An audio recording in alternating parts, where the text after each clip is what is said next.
안녕하세요. 전국의 교육 행정직을 준비하고 계시는 수험생 여러분, 여러분의 교육학개론을 책임지고 있는 지아쌤입니다. 오늘 저희 교재 430페이지 9장 교육 행정에 대해서 얘기를 해볼 거고요. 뭐 여러분도 아시다시피 매년 교육 행정에서 가장 많은 문제가 출제되고 있고, 뭐 최고 6문제까지 5문제에서 6문제. 근데 올해는 두 국가직 시도교육청 모두 5문제가 출제됐던 부분이고요. 내용 자체가 워낙 방대하다 보니까 제가 수업하는 시수 자체도 되게 길고 내용도 많은데 여러분들이 기본서 내용을 먼저 좀 읽어보시고 오늘 제가 지금 수업하는 이런 부분들은 전체적으로 그 행정학에 대한 감을 잡는 그런 마음으로 접근하셔도 괜찮을 것 같아요. 그래서 부담 없이 읽어오시고 그리고 제가 수업을 할 때도 전체적으로 좀 들어보시다가 중요한 부분은 뭐 키워드 노트나 아니면 여기 색깔 다르게 해서 제가 강의하면서 강조를 해드릴 거니까 그런 부분 위주로만 기억하시면 될 것 같습니다.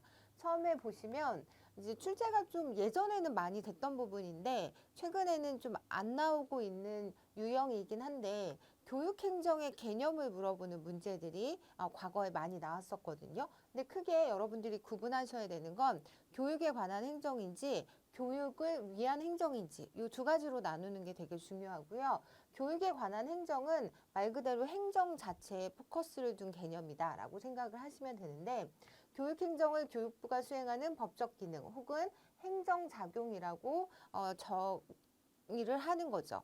그래서 교육행정을 일반 행정의 한 영역으로 간주하고 그러다 보니까 안정성이 있는 반면에 중앙 집권적인 형태를 띠고 교육의 전문성과 특수성을 반영하기 어려움. 이거는 굳이 여러분들이 외우지 않으셔도 전체적으로 이해를 하실 수 있는 내용이라고 생각하고요. 이것과 다르게 교육을 위한 행정은 교육에 포커스를 맞추고 있다. 그리고 여기서 행정은 봉사하는 그 교육이 잘 이루어질 수 있도록 그러니까 뭔가 지원해주고 도와주는 역할을 한다라고 이해를 하시면 되는데 앞에 나온 국가 통치권 입장과 배치되는 관점이고요. 교육의 본래 목적이 강조되고 있고 행정보다는 교육 그 자체에 강조점을 두는 입장. 학교에서 교수학습 활동이 원활하게 이루어지도록 인적 물적 조건을 마련해주고 지원하는 것이 교육행정의 기능이자 책무라고 보는 관점. 교육행정이 교육을 위해 존재한다고 보는 거죠.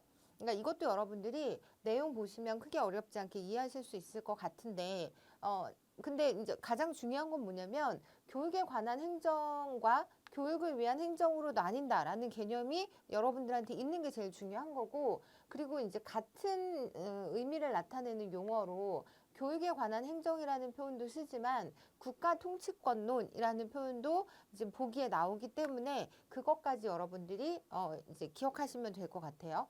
그리고 교육을 위한 행정은 다른 말로 기능주의론. 행정이 지원하는 기능을 하면 되는 거잖아요. 행정 자체가 중요한 게 아니라. 그리고 조건 정비설. 하나의 조건으로서 교육이 잘 기능하기 위한, 교육이 잘 이루어지기 위한 하나의 조건으로 존재하는 행정.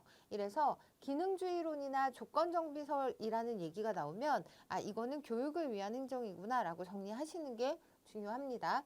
그리고 세 번째 행정 과정론은 말 그대로 과정을 중시하는 입장인 거죠. 그래서 요 정의로 들어가 보면, 그러니까 뭐 행정 과정이 이루어지는 순서 혹은 단계를 중심으로 정의를 하고 있는데 패율이라고 하는 사람은 행정의 과정 요소를 기획, 조직, 지휘, 조정, 통제, 군리과 어위크는 기획, 조직, 인사 배치, 지휘, 조정, 보고 예산 편성으로 구분을 합니다. 그래서 뭐 약자를 따서 이렇게 부르기도 한다. 요거는 이제 교재에도 나와 있는 내용이니까 여러분들이 보시면 될 것 같고요.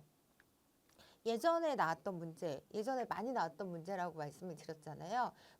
그렇지만 언제든지 여러분 시험에도 나올 수 있다라는 마음으로 한번 이제 보시면 될 것 같은데, 교육행정을 정의하는 관점 중 어느 것에 근거한 것인가를 묻고 있고, 광복 직후 우리나라에는 오늘날의 교육과학기술부와 같은 독자적인 중앙교육 행정조직이 없었다. 그 대신 내무부 산하의 학무국이 중앙교육행정조직이었으며 여기에는 비서실 외에 유과가 편성되어 있었다. 그래서 이 교육행정을 전체 국가통치권 아래에 존재하는 하나의 그 행정의 부분으로 보고 있잖아요. 그래서 여러분들이 여기서는 국가통치권론을 선택해 주시면 되는 문제였고요.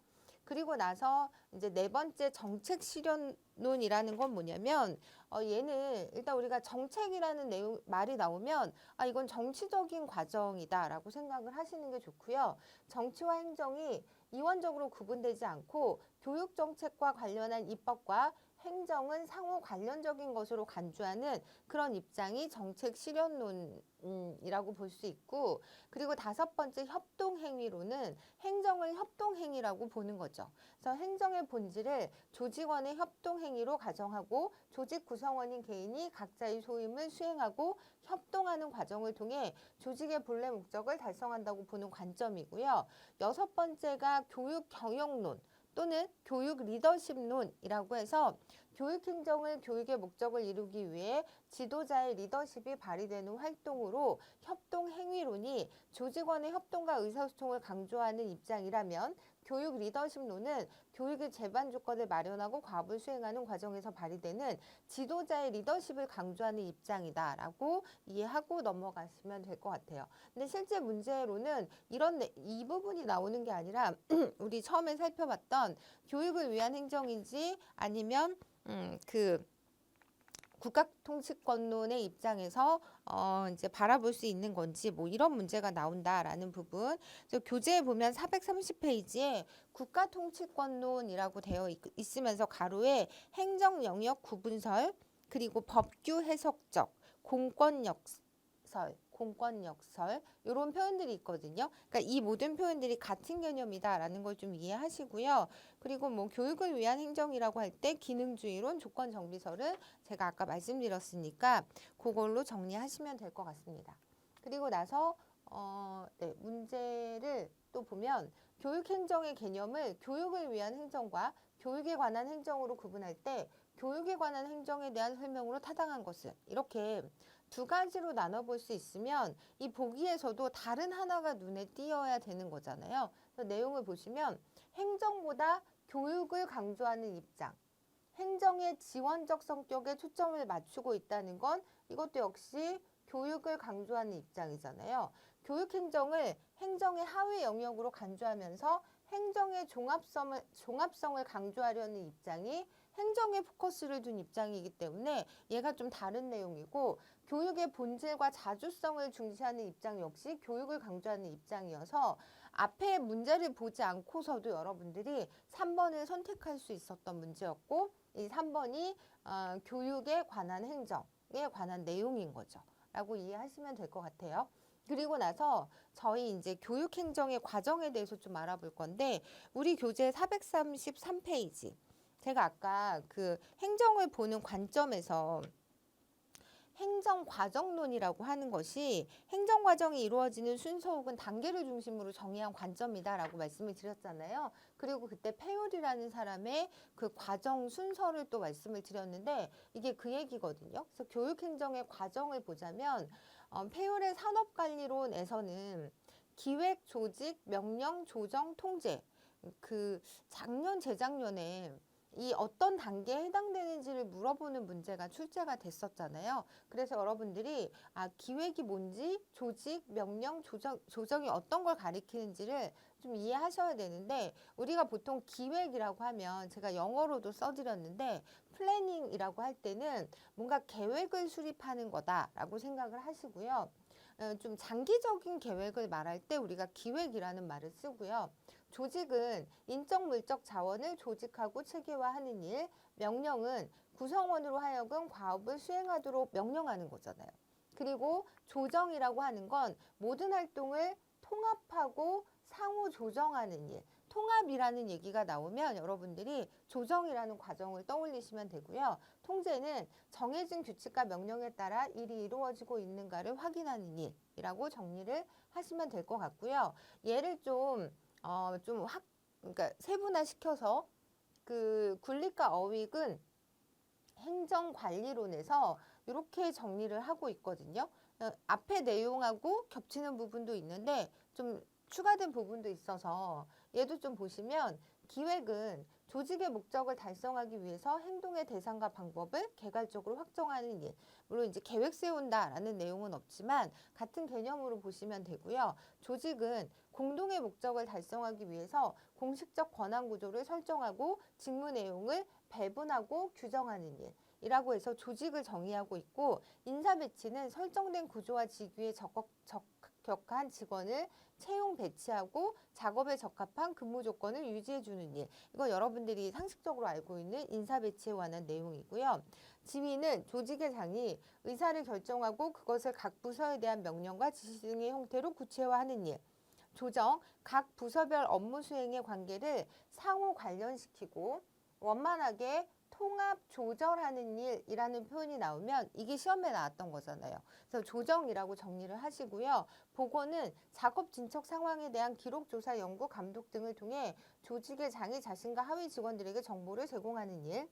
그리고 예산 편성, 조직의 목표 달성에 소요되는 재반 예산을 편성하고 회계, 재정, 통제, 결산 등을 하는 일. 이렇게 정리를 했어요. 이게 정리하고 첫 번째 그 철자들을 다 모아서 이렇게 불렀다라고 하는 부분, 이것도 그냥 참고로 보시면 될 것 같아요.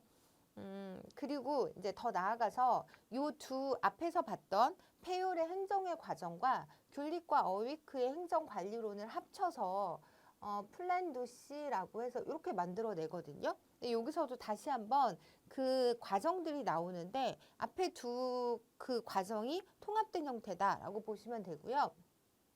제가 좀 진하게 되어 있는 부분, 근데 사실 시험에서 뭐 페율의 행정의 과정인지 귤릿과 어위크의 행정관리론인지를 구분하는 건 의미가 없고, 여러분들은 그냥 각각의 뭐 페율의 과정이건 귤릿과 어위크의 행정관리론이건 아니면 이 두 개를 합친 이 전체 안에서건 각각의 과정이나 단계가 의미하는 그 내용을 좀 이해하고 있는 게 중요하다라고 말씀을 드리고요.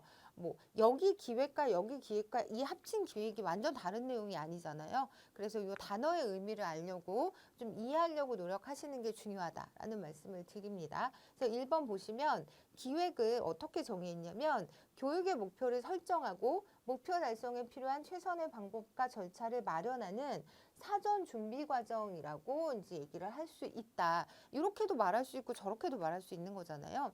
그리고 두 번째는 의사결정이라고 할 때는 여러 가지 대안들 중에서 가장 가치 있다고 생각되는 최선안을 선택하는 걸 의사결정이라고 보고, 세 번째 조직은 목표를 달성하기 위한 기구를 조직하고 사람을 배정해서 책임을 분담하고 시설과 재정을 배정하는 인적, 물적, 재정적 조직을 하는 거. 이걸 조직이라고 볼 수 있는 거고요.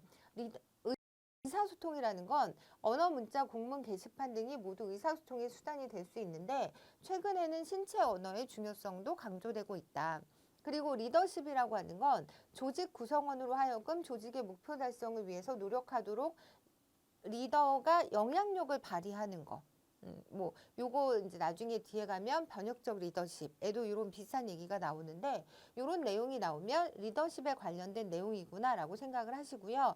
조정은 여러 부서 간의 활동을 통합하고 조절하는 행위다. 각 부서의 일을 통합하고 때로는 우선순위에 따라 조절해야 학교 행정이 원활하게 돌아갈 수 있다. 그리고 평가는 항상 제가 교육평가 때도 말씀드렸지만 평가는 가치 판단을 하는 일이다. 절대 가치 중립적인 행위가 아니다라는 말씀을 드렸는데 가치 판단을 하는 일이 평가고요. 진단 형성 총괄평가라는 말을 투입 과정 산출평가라는 말로 바꿀 수도 있다라는 부분도 이해하시면 될 것 같아요. 그렇게 해서 개념들을 좀 정리해 보고요. 문제를 좀 보시면 이게 20년도 국가직 때 나왔던 문제인데 다음 설명에 해당하는 교육행정 과정의 요소를 물어보고 있고요. 각 부서별 업무 수행의 관계를 상호 관련시키고 원만하게 통합 조절하는 일이다. 그럼 우리 앞에서 계속 확인해 봤듯이 조정에 대한 얘기를 하고 있구나. 이것이 잘 이루어지면 노력 시간 재정의 낭비를 막고 각 부서 간의 부조화 및 직원 간의 갈등을 예방할 수 있다. 라고 해서 각각의 단계, 과정에 대한 설명을 해주면 여러분들이 어떤 그 과정에 대한 이야기인지를 선택하시면 되는 문제이기 때문에 이게 객관식이잖아요. 그래서 여러분들이 이해하시면 충분히 풀 수 있는 문제들이 나올 거라고 생각을 하고요. 그리고 나서 우리 435페이지에 교육행정의 성격에 대해서 좀 얘기를 해볼 건데 교재를 좀 보시면 교육행정은 일반적인 성격이 있고요. 교육행정만의 독자적인 성격이 있다. 그래서 내용을 보시면 첫 번째 교육행정의 일반적 성격, 그러니까 모든 행정이 갖고 있는 성격이라고 보시면 되는데 봉사적 성격, 정치적 성격, 민주적 성격을 갖고 있다는 거죠. 그래서 여기 정리를 좀 해보자면 봉사적 성격은 교육의 목표를 달성하기 위한 수단으로서의 봉사적인 성격을 지니고 있다라는 거고요. 정치적 성격은 국가의 정치 체계에 따라 역동적인 성격을 지니는데 교육의 독자성, 정치적 중립성의 문제가 제기될 수 있다라고 해서 교재에 나와 있는 부분과 같이 읽어보시면서 이해를 하시면 될 것 같고요. 민주적 성격이라고 하는 건 지향해야 하는 합리적 가치임과 동시에 합리적인 의사결정과 절차에 대한 합의로 구현되고요. 이러한 교육행정의 민주적 성격은 교육정책과 제도에서부터 학교 조직의 운영까지 폭넓게 반영이 되어야 한다라고 하는 민주적 성격. 요 세 가지는 일반 행정과 교육행정이 동시에 갖고 있는 공통적인 특징이다라고 이해를 하시면 되고요. 교육행정만의 독자적인 성격이라고 해서 학자들이 제시하는 교육행정의 특수성은 중요성, 공개성, 복잡성, 친밀성, 평가의 난해성 등이 있고요.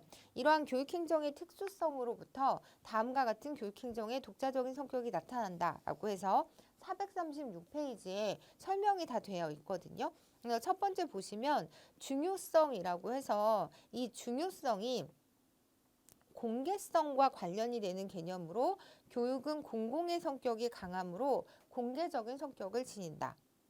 사회를 유지하는 데 있어서 굉장히 핵심적인 역할을 하잖아요. 그런 의미에서 교육행정이 중요성을 갖고 있다라고 보시면 되고요. 인격성이라고 하는 건 교육에서 추구하는 어떤 가치와 관련이 되는 개념으로 교육을 통한 개인의 성장은 인격적인 관계에서 이루어지고 이러한 성장을 도모하는 교육행정은 인간관계의 친밀성을 요구하기 때문에 교육행정만의 특징으로 인격성을 얘기해 볼 수 있고요.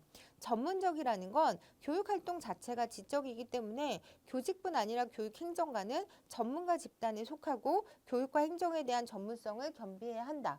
라는 부분은 여러분들이 쉽게 이해하실 수 있을 것 같아요. 그리고 장기적이라는 건 교육이 개인의 삶의 과정이며 미래지향적인 평생 교육을 지향하잖아요. 그러니까 교육이 장기적인 안목과 정책적으로 논리적인 일관성이 필요하다. 라는 부분을 얘기하는 거고 마지막으로 평가의 난해성이라고 하는 건 교육이 인간을 대상으로 하는 활동이다 보니까 목표 달성에 대한 측정 및 평가가 어려워서 성과를 파악하기 어렵다라고 하는 그런 평가의 난해성을 지니고 있다라는 부분도 이것도 그냥 편하게 여러분들이 이해하시면 될 것 같아요. 네, 그리고 나서 교육행정의 원리. 이거 이번에도 국가직 시도교육청에서도 문제로 출제가 됐고 과거에도 많이 나오고 어떻게 보면 굉장히 많이 출제가 되고 있는 부분인데 여기서도 뭐 이걸 다 하나하나 외우겠다라고 이제 생각하기보다는 이해하고 넘어가는 게 좀 중요할 것 같은데 첫 번째 법치행정의 원리라는 건 다른 말로 합법성의 원리라고 얘기할 수 있는데 모든 행정 행위가 법에 의거하고 법이 정하는 범위 내에서 이루어지는 것을 원칙으로 한다. 그래서 법치행정, 합법성의 원리. 요거는 이해가 쉽게 되시죠?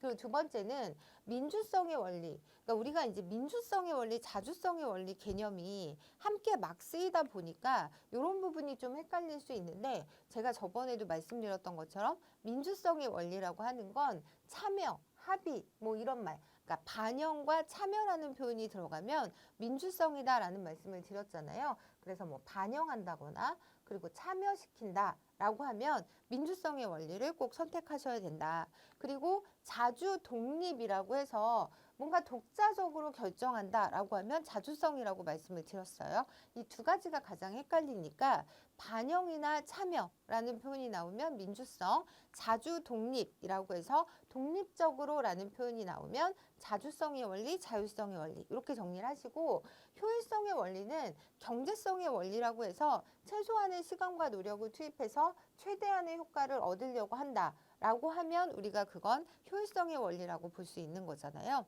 그리고 안정성의 원리라는 건 교육활동의 일관성과 지속성을 유지함으로써 안정성을 확보하려는 원리, 교육 정책을 일관되고 지속적으로 추진해야 한다는 것이다. 앞에서 우리 교육행정이 장기적인 안목에서 접근해야 된다라는 부분이 있었잖아요. 그러니까 그것과 관련해서 안정성의 원리를 이해하시면 될 것 같아요.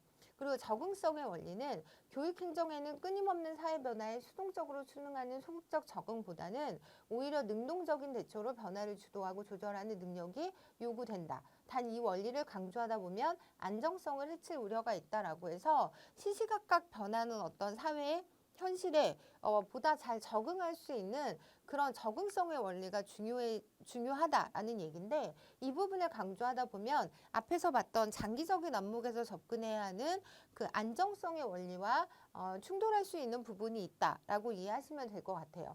그리고 기회균등의 원리는 헌법 제31조 제1항에 보면 모든 국민은 능력에 따라 균등하게 교육을 받을 권리를 가진다라고 되어 있거든요. 그래서 이걸 포함해서 교육기본법 등은 능력에 따른 교육 기회의 균등을 국민의 권리로 명시하고 있어요. 그래서 여기서 비롯되는 원리가 기회균등의 원리다라고 이해를 하시고요.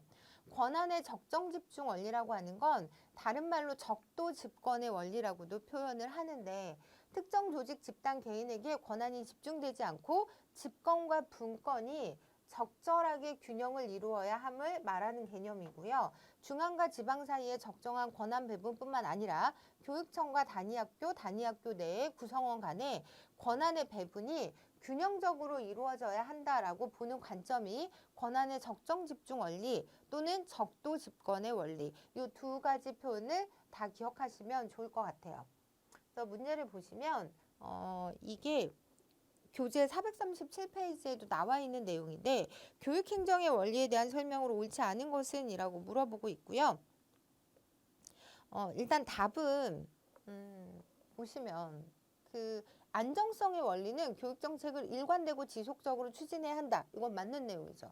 효율성의 원리는 교육에 투입되는 비용을 상대적으로 적게, 교육 목표는 달성하고자 하는 그 경제성의 원리를 얘기하는 거다. 그리고 4번 보시면 민주성의 원리는 반영하고 참여시키는 거잖아요.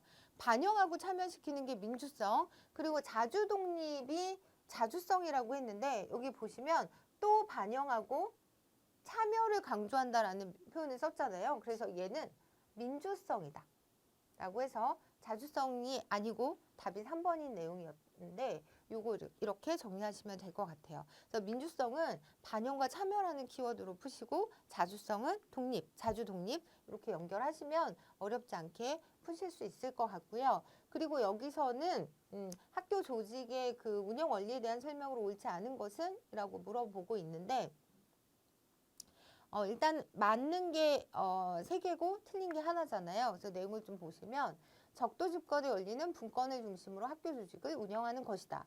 분권을 중심으로라고 하는 게 아니라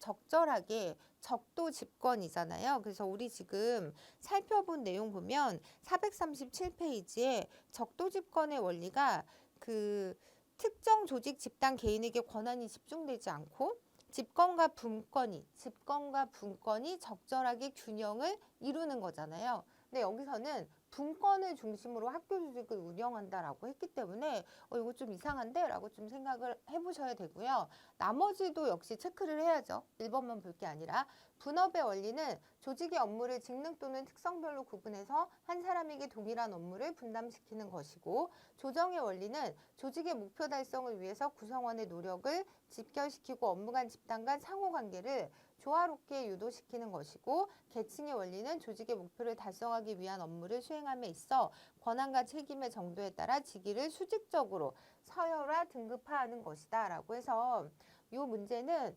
1번을 여러분들이 선택하시면 될 것 같아요. 그래서 분권을 중심으로 학교 조직을 운영하는 건 아니죠. 그러니까 이제 서로 그러니까 적절하게 균형을 이루어야 한다라는 부분 기억하시면 될 것 같습니다. 그래서 저 문제도 어떻게 생각하느냐에 따라서 조금 헷갈리셨을 수도 있었을 문제다라고 생각을 해보면서 네, 이번 기회에 적도 집권의 원리를 그 적절하게 균형을 이루자라는 것을 좀 포커스로 해서 키워드로 해서 정리를 하시면 좋을 것 같아요. 그래서 9번 보시면 올해 이제 시도교육청 문제였는데 다음에서 설명하는 교육행정의 기본 원리는 교육활동에 투입되는 인적 물적 자원에 대한 교육 산출의 비율을 최대한 높이는 거. 그러니까 들어가는 비용은 적게 나오는 건 최대한 높이는 거잖아요. 그래서 뭐 국가 지정의 한계로 인해 학급당 학생 수를 늘리는 것이다 라고 되어 있긴 한데 일단 첫 번째 문장으로 우리가 접근을 하자면 효율성의 원리다 라고 선택을 하시면 될 것 같아요. 보통 이제 두 개가 주어지면 앞부분에서 이미 핵심적인 키워드로 답이 나오잖아요. 그래서 답을 좀 정해 놓으시고 그 답에 근거해서 두 번째 내용이 크게 무리가 없는지를 체크하시면 좋을 것 같아요. 그리고 나서 이제 저희 교재 438페이지 교육행정 이론의 발달에 대해서 좀 살펴볼 건데 교육행정 이론의 발달을 보시면 일단 교재를 좀 보고 이제 말씀을 드릴게요. 거기 세 번째 줄 보시면 시대별로는 19세기 후반부터 발달한 고전 이론이 있었고 1930년대 경제공황 이후 발달한 인간관계 이론 그리고 1950년대부터 본격적인 이론화 운동이 시작된 행동과학론과 체제론 70년대 이후 다양한 사조와 함께 대안적인 관점 또는 다원론으로 구분해 볼 수 있다라고 일단 전체적인 구조를 좀 정해 놓으시고 그리고 이제 첫 번째 과학적 관리론인데요. 이거는 뭐 19세기 후반부터 발달한 고전적인 이론이다라고 보시면 되고요. 과학적 관리의 원리를 교육에 도입하겠다라는 그런 입장인 거죠. 그래서 여기서는 여러분들이 학자를 좀 기억하셔야 되는데 뭐 보비트, 스폴딩 이 두 분을 기억을 하시고요. 보비트는 학교에서도 생산품과 생산 방법을 표준화하고 생산자의 자격 교육 훈련에 과학적 관리의 원리를 적용해야 한다고 주장을 하고요. 교육시설을 최대 활용하고 교직원 수의 최소화 및 능률의 최대화, 교육에서의 낭비 제거, 행정기능 분리를 통한 교수활동의 효과성 제고 등을 강조합니다. 그러니까 각자 자기 맡은 역할을 하는 게 중요하다라고 얘기를 하는 거고요.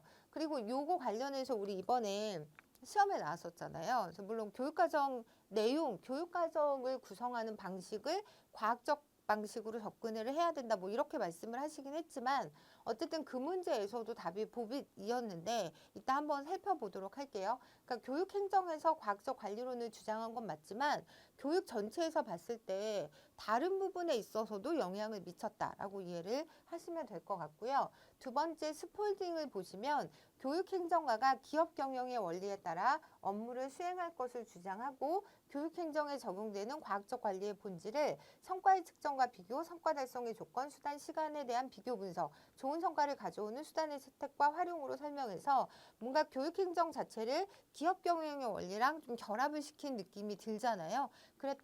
그랬던 분이 스폴딩이라는 학자구나라고 정리를 하시고요. 학급 편성 방법, 시험 제도, 교수 방법, 학교 조직 등이 목적 달성을 제대로 하고 있는가에 대한 반성과 함께 최대한 효율적인 방식으로의 개편을 시도를 하고자 했고요. 이 과학적 관리론을 주장하셨던 분들이. 그리고 학교 조사를 통한 실제 문제를 개선하려는 노력을 하면서 이제 노력을 했는데 개량화의 지나친 추구에 따른 문제, 교육행정가들에 대해 기업 관리인과 같은 관점에서 접근하는 것에 대한 교육계 내부의 비판이 제기되었다고 합니다. 그래서 이 부분이 이제 그 교재 438페이지 부터 나와 있는데 여러분들 그 438페이지 아랫부분에 과학적 관리론과 교육행정이라고 되어 있는 부분을 좀 보시면 세 번째 줄에 과학적 관리론의 관점에서는 인간도 하나의 기계처럼 과학적으로 관리함으로써 공장의 컨베이어 시스템이나 우리 주방의 보편적인 시스템 키친에서 보듯이 보다 높은 효율을 가져올 수 있다고 믿는 거죠. 그리고 시간과 동작에 관한 연구를 통해 표준화된 작업 조건과 도구를 구안했고 성과 급제를 통해 성공은 보상하고 실패에는 손실이 있다는 것을 인식하게 함으로써 조직 구성원들이 열심히 효율적으로 일하도록 유도하였다. 이런 개념들이 나오면 이게 과학적 관리론의 관점이구나라고 이해를 하시면 될 것 같아요. 그리고 나서 문제를 보시면 22년 국가직 문제였는데 보비트가 학교 행정에 적용한 과학적 관리의 원칙으로 옳지 않은 것은? 이라고 물어보고 있는데 일단 낭비를 최대한 제거하고 가능한 한 모든 시간의 교육시설을 최대한 활용을 하고요. 교직원의 작업 능률을 최대한 유지하고 교직원 수는 최소화시키고 이제 경제적으로 접근을 하는 거죠.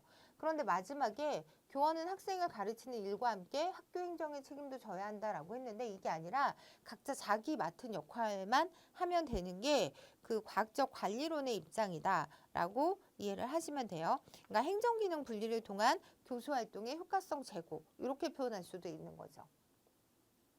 그리고 나서 이제 올해 시도교육청에서 나왔던 문제인데 물론 제가 이거를 교육 철학 파트로 이제 분류를 하긴 했지만 내용 자체는 답은 이제 보빗이었던 문제였잖아요. 그래서 보시면 이상적인 성인의 활동 분석을 통해서 교육 목표를 설정한다. 과학적인 방법에 따른 교육 과정 개발이 필요하다. 교육은 학생이 성인이 되어서 할 일을 미리 준비시켜주는 것이다. 라고 해서 이게 답이 보빗이었고, 물론 우리가 보빗을 과학적 관리론 교육행정에서만 다뤄봤기 때문에 이 문제가 조금 매칭이 안 됐을 수도 있는데 사실 나머지 부분이 해당이 안 됐었잖아요. 뭐 교육과정사회학을 얘기한 애플도 아니고, 그리고 경험주의를 주장한 듀이도 아니고, 그리고 이해 중심의 교육과정을 주장했던 위긴스와 맥타이도 아니었기 때문에 일단 답은 2번이었고, 그리고 보니까 보빗은 과학적 관리론을 주장했던 학자였구나 라고 연관을 시켜서 여러분들이 푸셨으면 좋았을 문제. 그래서 뭐 이해중심 교육과정은 백워드 설계 모형, 평가를 먼저 염두에 두고 교육과정을 설계하는 모형이다. 요 얘기 다시 한번 하면서 이제 정리를 하면 좋을 것 같아요. 그리고 이어서 이제 고전이론 계속 보실 건데 두 번째가 행정과정론, 행정관리론. 우리 이제 아까 과정 요소 이런 것도 했었잖아요. 그런 내용을 다루고 있는 건데 행정이 진행되는 과정 혹은 관리자의 기능을 중심으로 나온 이론이고요. 과학적 관리론이 노동자 개인의 직무에 관심을 두는 것과 달리 행정과정론은 조직 전체의 관리에 초점을 맞추고 대표적인 학자로 우리 페율, 귤리거윅 이 두 분은 기억을 하셔야 돼요. 왜냐하면 우리가 행정의 과정의 요소에서도 좀 다뤘던 분이잖아요. 시어스, 미국 학교 행정과협회 및 그레그 캠벨 등이 있다. 정도만 기억하시면 되고요. 그리고 이제 세 번째가 관료제론과 교육행정인데 이제 쭉 나오겠지만 관료제 하면 여러분들이 배버를 떠올리셔야 되고요.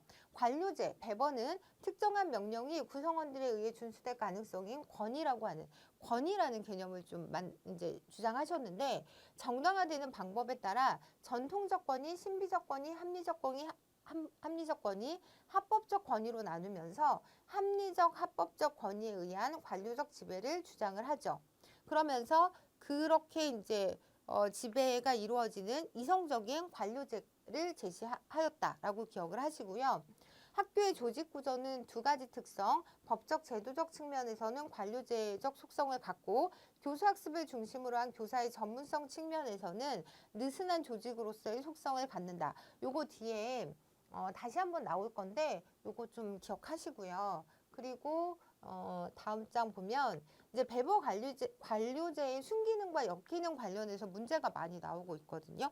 그래서 요게 지금 여러분들 교재 440쪽부터 이제 나오는 내용인데 그 440쪽에서 이 표가 나오는데 관료제의 특성을 배버가 분업에 의한 조직, 그리고 연구주의 배제, 권위의 위계, 규정과 규칙, 경력 지향성이라고 해서 이제 5가지 특징을 진단 말이에요. 근데 얘가 순기능으로 나타나면 분업을 통해서 전문성이라는 순기능, 연구주의를 배제함으로써 합리성이 이제 얻어지고요. 권위의 위계를 통해 엄격한 수능과 조정이 가능해지는 거죠. 그리고 규정과 규칙을 통해서 담당자가 바뀌어도 계속성과 통일성이 유지된다라고 하는, 왜냐면 규칙에 따라서 이루어지기 때문에. 그리고 경력 지향성이라고 하는 게 하나의 유인 체제가 된다라는 순기능을 갖고 있다고 볼 수 있잖아요. 근데 얘가 역기능을 가지게 되면 분업을 통해서 같은 일을 계속 하다 보니까 권태롭게 되는 거죠. 그리고 뭐 혈연 지연 뭐 이런 연고주의를 배제함으로써 그 혈연 지연이 가져다주는 사기 이런 것들이 좀 저하될 수 있다. 그리고 권위의 위계가 너무 이제 역기능적으로 나타나면 의사소통이 저해되는 거죠. 너무 권위적이다 보니까 하고 싶은 말을 못하게 되는. 그리고 규정과 규칙을 너무 강조하다 보면 조직 전체가 경직이 되면서 수단이 목적을 눌러버리는 그런 본말 전도의 현상이 일어나는 거죠. 그리고 경력 지향성이 역기능적으로 나타나면 업적 연공서열 갈등이라고 하는, 그러니까 되게 많은 업적을 또는 결과를 낸 조직원이 경력이 부족하다는 이유로 승진을 못하게 되면 거기서 비롯되는 업적이나 연공서열 갈등이 생길 수 있다는 거죠. 그래서 여러분들이 이걸 꼭 이해를 하시고, 이 표가 제가 이제 키워드 노트로도 여러분들께 이제 따로 제공을 해드리긴 하는데, 요거를 다 기억하셔야 돼요. 기억하셔야 이런 문제를 만났을 때 여러분들이 쉽게 푸실 수 있거든요. 그래서 보시면 배버의 관료제 특성과 순기능 및 역기능을 연결한 것으로 옳지 않은 것은 이라고 되어 있는데, 분업과 전문화를 통해서 순기능을 보면 전문성, 역기능은 권태, 이거 지금 살펴본 거잖아요. 그리고 두 번째가 몰인정성이라고 했는데, 이 몰인정성이 요거예요. 연고주의를 배제하는 게 그러니까 어떤 감정이나 가치를 다 차단하고 합리적으로 가겠다 이건데, 이게 자칫하면 사기를 저하시킬 수 있는 역기능을 가질 수 있다. 그리고 규정과 규칙은 이게 순기능으로는 계속성과 통일성을 가져올 수 있지만 얘가 너무 이제 규정과 규칙을 강조하다 보면 그 경직성과 본말 전도라고 하는 역기능을 가져올 수 있잖아요. 그런데 이제 4번 같은 경우는 경력 지향성이 순기능적으로는 유인 체제가 될 수 있는데, 요게 역기능으로 가면 업적 연공서열 갈등이라고 하는 역기능을 갖는 거고, 의사소통 이 저해라고 하는 건 권위를 너무 강조했을 때, 권위적인 어떤 조직에서 의사소통이 저해될 수 있다라고 하는 부분을 기억하셔서 이 문제를 이런 문제는 되게 내기가 쉽잖아요. 그런데 막상 문제가 나오면 굉장히 많이 헷갈릴 수 있거든요. 그래서 무조건 외우기보다는 좀 상황을 이해하려고 하시면서 접근하시면 좋을 것 같아요. 네, 그리고 나서 이제 인간관계론으로 넘어갈 건데, 그거 넘어가기 전에 우리 441페이지의 문제 바로 윗부분 내용을 좀 볼게요. 문제 바로 윗부분, 그러니까 위에서 세 번째 줄인데, 1965년도에 비드웰이 학교를 보통의 관료제보다는 구조적으로 느슨하게 결합되어 있는 특수한 조직이라는 표현을 썼거든요. 그래서 현대의 교육행정 조직론에서는 느슨한 조직 관점이 교육행정 조직의 특수성을 나타내는 주요 이론 중 하나로 자리 잡고 있고요. 학교의 조직 구조는 두 가지 특성, 즉 법적 제도적 측면에서는 관료제적 속성을 가지면서 교수학습을 중심으로 한 교사의 전문성 측면에서는 느슨한 조직으로서의 속성을 갖는 것으로 이해되고 있다라고 하는 부분을 기억하셨다가 제가 뒤에 가서 학교 조직의 특성 얘기할 때 다시 한번 말씀을 드릴 거거든요. 그래서 한번 보고 넘어가는 걸로 하고요. 그 다음에 저희가 이제 인간관계론으로 들어갈 건데, 인간관계론은 가장 대표적인 게 이제 호손 실험을 통해서 이제 자리 잡게 된 개념이기 때문에 우리가 좀 호손 실험에 대해서 좀 살펴보도록 할게요. 이 호손 실험이 뭐냐면, 하버드 대학교의 심리학자 그리고 뭐 경영학자 이 두 분이 연구를 한 건데, 전화기 제조회사의 호손 공장에서 무려 8년에 가까운 시간 동안 실행이 됐다고 합니다. 그래서 호손 공장에서 실험이 진행됐다라고 해서 호손 실험이라는 표현을 쓰는 건데, 첫 번째로 1차로 조명 실험을 했거든요. 이 조명을 이제 조명의 밝기에 따라서 생산력이 달라지는지를 이제 측정을 하려고 했던 실험인데, 실험 집단과 통제 집단으로 나누고, 실험 집단에는 조명 밝기를 다양하게 변화를 주었고, 통제 집단은 항상 일정한 조명을 비추게 했어요. 그랬더니 결과는 조명과 생산성과 아무런 관련성이 없는 것으로 나타난 거죠. 보이지 않는 심리적 요인이 중요하고, 작업 현장에서 노동자들 간의 상호작용과 인간관계에 대한 관심이 이때부터 생기기 시작합니다. 그러니까 처음 가설은 조명이 어두우면 생산력이 떨어지고 조명이 밝으면 생산력이 올라갈 거라고 생각을 했는데, 실제로는 생산성과 아무런 관련이 없었다는 거죠. 그래서 그럼 이런 게 아니면 뭐지? 라고 해서 혹시 심리적 요인이 중요하게 작용한 것이 아닐까라는 어떤 그런 관심이, 인간관계에 대한 관심이 생기기 시작했다라고 보는 거고요. 두 번째로 이제 27년, 1929년 사이에 2차 개전기 조립 작업장 실험을 합니다. 이렇게 하는데 이때도 여성 근로자 6명으로 구성된 소집단으로 호선 실험의 두 번째 실험 연구를 진행했는데 구성원 2명을 미리 선발하고 그 2명이 같이 일할 4명을 추가 선발했고 감시원 1명을 이렇게 붙이는 방식이었어요. 생산성과 관련될 것으로 판단했던 휴식시간, 간식 제공, 작업시간 단축 등 다양한 작업 조건을 변화를 시켜요. 그런데 이 작업 조건에 따라서 생산성이 변화하지 않는 거죠. 그리고 약간의 생산성이 올라가는 경우에는 감시원의 관계에 따라 다르기도 했고 작업장의 우호적인 분위기나 칭찬 그리고 실험을 한다는 기대감을 주고 연구에 참여한다는 자부심이 있었다고 해요. 이런 건 좀 영향을 줬는데 그리고 아이러니하게도 실험이 종료되고 원래대로 다 돌아갔을 거 아니에요. 근데 그때 이 돌아간 사람들이 돌아가서 최고 생산량을 기록하기도 했다라고 해서 이걸 어떻게 해석을 하냐면 스스로에 대한 책임감이 작용한 결과로 해석을 하기도 했습니다. 연구원들이. 그러니까 내가 이렇게 선택이 돼서 실험에 참여하고 돌아갔으니까 이제 스스로에 대한 어떤 책임감이 더 생기면서 이후에 어떤 생산량이 더 증대됐다라고 보는 해석인 거죠.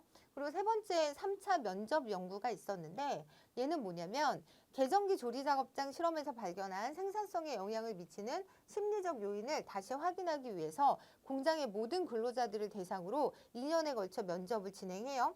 21,126명이라고 이제 전해지는데 일일이 면접을 하면서 노동자의 불평 및 불만을 기록했는데 이를 통해 노동자의 감정이 미치는 역할을 어느 정도 확인했고 노동자가 속해 있는 소속도는 그 집단의 분위기와 조건에 따라 좌우된다는 것을 발견을 하죠. 그리고 감정적인 요인도 생산성에 영향을 미치는 것으로 판단을 합니다. 그래서 앞에 과학적 관리론에서는 완전히 배제됐던 감정적인 부분 이런 것들이 실제 생산성에 영향을 미치는구나 라고 이제 밝혀지게 된 거예요. 그리고 4차로 가면 배전기 전선 작업장 실험이라고 해서 이것도 뭐냐면 노동자를 둘러싸고 있는 사회적 조건이 업무 생산성 능률 에 영향을 미치는지를 파악하기 위해서 노동자들 사이에서 비공식 조직이 자생적으로 다수 생겨났고 이는 비공식적인 작업 규범이 존재했으며 작업 조직의 공동이익을 추구한다는 것을 발견을 하게 됩니다. 그러면서 관리자의 지시보다도 오히려 각 노동자의 근로의욕 저하나 비공식 조직 내에서 암묵적으로 합의된 규범이 생산성과 상관관계가 크다라는 것을 발견하게 된 거죠. 네, 그래서 이런 이제 실험을 통해서 인간관계론이라는 게 생겨났거든요. 그래서 과학적 관리론의 반작용으로 대두가 됐고 인간관계론의 시작은 지금 우리 살펴본 호손 공장에서 수행된 조명 실험 이런 것들을 통해서 찾을 수 있고요. 연구자들은 물리적인 조건이 향상되거나 그렇지 않더라도 생산성이 증가한다는 것을 발견했고 물리적인 조건보다 조직원의 인간적인 요인이 생산성에 영향을 미친다고 밝혀낸 거죠. 그래서 호선 실험이라고 불리는 이 연구는 조직 관리의 인간화를 모색할 수 있는 연구 결과를 도출해서 인간관계론을 낳았다라고 보시면 되는데 인간관계론의 핵심이 인간에 대한 관심과 배려거든요. 그래서 교육행정에서도 인간관계론이 민주행정의 원리를 제시하는 계기를 제공하게 되고 민주적 지도성, 민주적 조직 형태의 확립, 구성원 참여의 확대, 상호작용과 신뢰 구축 등을 강조하는 민주적 원리가 확대되는 결과를 가져왔다라고 보시면 되는데 문제를 보시면 21년도 국가직 문제였는데 교육행정에 접근해서 인간관계론의 관점을 보기 어려운 것은 이라고 할 때 개인은 적극적이고 능동적인 존재라고 보고요. 경제적인 유인가가 유일한 동기유발 요인은 아니라고 보는 거죠. 그리고 고도의 전문화가 집단을 가장 효율적인 조직으로 이끈다. 요거는 이제 과학적 관리론의 개념이니까 여러분들이 3번을 선택하시면 되고요. 생산 수준은 개인의 능력이 아니라 비공식 집단의 사회적 규범에 따라 결정된다. 라고 하는 걸 호선 실험을 통해서 이제 찾아본 결과잖아요. 이제 그런 것들이 영향을 미친 그런 입장이다. 라고 보시면 될 것 같아요. 그리고 나서 여러분들 교재 보시면 442페이지에 행동과학론에 대해서 좀 살펴볼 건데 행동과학 행동과학론이라는 건 다른 말로 체제론이라고 부를 수 있고요. 인간 행동의 일반 법칙을 체계적으로 규명하려는 과학의 한 분야이다라고 보시면 되는데, 여기 버나드가 공식 조직과 비공식 조직의 존재를 인정하면서 양자의 균형, 조직 목적과 개인 목적의 균형을 통해 성공적인 조직이 될 수 있다고 보았고요. 조직 중심적이고 조직 목표 달성에 우선을 두는 입장을 효과성이라고 하고, 구성원 중심적이고 구성원의 만족과 사기를 강조하는 입장을 능률성이라고 구분을 해요. 그래서 저는 이걸 통해서 여러분들이 효과성과 능률성 개념을 좀 갖고 가셨으면 좋겠어요. 그러니까 우리가 보통 효과성이라고 할 때는 조직 목표 달성에 우선을 두는 어떤 경제적인 측면의 그런 뉘앙스로 기억을 하시고요. 그런데 만약에 그 구성원 중심적이면서 구성원의 만족과 사기를 강조하는 입장이라고 할 때는 능률성이라는 표현을 쓴다라는 걸 지금 좀 기억을 하셨다가 이제 이후에도 이 개념이 좀 나오거든요. 그래서 효과성과 능률성을 좀 구분하셨으면 좋겠다라는 말씀을 드리고요. 조직의 목표를 최고로 달성하기 위해서는 양자 간의 균형이 이루어져야겠죠. 그리고 사이먼은 경제학, 심리학, 사회학적 관점을 통합해서 조직 내에서 인간 행동을 규명하고자 시도하였는데, 버나드의 이론을 이어받아서 확대 발전시키고 조직의 내적 균형이라는 개념으로 과업 동기를 설명을 했다고 합니다. 그 조직이란 작업량과 대가가 상호 교환되는 체제로 근로자들은 자신이 한 일보다 더 많은 대가를 받고 있다고 생각하는 한 조직을 떠나지 않는다는 것이고요. 특히 그는 행정가의 내적 인지적 의사결정 과정을 분석하는 데 초점을 두고 의사결정 과정에서 최적의 합리성만을 추구하는 경제적 인간형보다는 만족스러운 범위 내에서 객관적이고 효과적인 의사결정을 하기 위해서는 제한된 합리성을 추구하는 행정적 인간형이 필요하다. 행정적 인간형을 이 사이먼이라는 사람이 주장을 한 거죠. 이런 내용은 그냥 한번 읽어보시면 될 것 같아요. 그리고 나서 이 얘기는 뭐냐면, 행동과학이 교육행정에 준 영향은 다음과 같은데, 인간관계론 시대까지의 교육행정이 경험, 과학적, 실증적 이론에 기반을 두지 못하고 규범적 단계였다는 비판과 함께 신운동이 일어나게 된 거고요. 대표적인 학자로는 게젤스와 쿠바 이런 사람들이 있는데, 사회체제 내에 존재하는 조직적 차원과 개인적 차원을 구분하고 이들의 상호작용에 의해 사회적 행동이 나타나게 된다고 설명하는 사회체제 모형을 개발하고 검증을 한 거죠. 게젤스 쿠바 모형은 교육조직 내에서 인간 행동이 어떻게 나타나게 되는가를 규명하고자 하는 교육행정 조직론의 기초가 되었다고 합니다. 라고 해서 이 내용도 교재에 다 나와 있어요. 근데 사실 여기서 시험에 출제된 적은 없긴 한데, 그래도 이제 전체 행정학에서 중요하게 다루어지는 그런 이론적인 부분이라서 여러분들이 한번 읽어보시면서 제가 좀 진하게 했던 부분 위주로 정리를 하시면 될 것 같아요. 그리고 나서 이제 전체적으로 제가 이 얘기는 앞부분에 저희 교재 438페이지에 보여드렸던 내용인데, 교육행정 이론을 보면 크게 교육행정 실무시대, 이론시대 이렇게 나눌 수 있고요. 지금까지 우리가 봤던 걸 보면 고전 이론이 있었고 그 안에 과학적 관리론, 행정관리론, 관료제론까지 있었던 거죠. 행정관리론은 다시 말하면 과정론이라고 하셔도 되는데, 폐율이나 굴리기 여기 들어있었고요. 그 다음에 뭐 베버의 관료제가 있었고, 인간관계로는 호손 실험을 여러분들이 염두에 주시고 생각하시면 되고, 보빗의 과학적 관리론 우리 기억하고 계시죠? 그리고 나서 행동과학론, 체제론이라고 하는 방금 본 행동과학론, 뭐 버나드 있었고 뭐 게젤 쿠바 이런 식으로 해서 뭔가 체계적으로 접근을 했다라고 하는 부분. 그리고 대안적 관점은 뭐냐면, 이건 여러분들 교재 443페이지에 있는데 뭔가 그 해석학과 새로운 관점이라고 해서 그 해석적 비판적 패러다임이라고 할 때 우리가 대안적 관심이라는 표현을 쓰거든요. 그래서 요거는 여러분들 교재로 정리를 할 건데, 미국을 중심으로 하는 구조기능적 패러다임에 기초하고 있는 행동과학론은 70년대 중반에 영국, 캐나다 등 영연방 국가 학자들로부터 정면 도전을 받게 됩니다. 그리고 밑에 줄 보시면 해석론이라고 해서 관찰자와 독립된 객관적 세계가 존재하는 것이 아니라 관찰자가 보는 것은 관찰자 자신의 가치관과 신념에 달려 있고 특수한 상황에 대한 자신의 해석에 따른다라고 보는 게 해석학인데, 그린필드는 조직을 객관화해서 과학적으로 설명한다는 것이 불가능하고 주관적인 논의와 해석이 보다 중요하다고 강조를 한 거죠.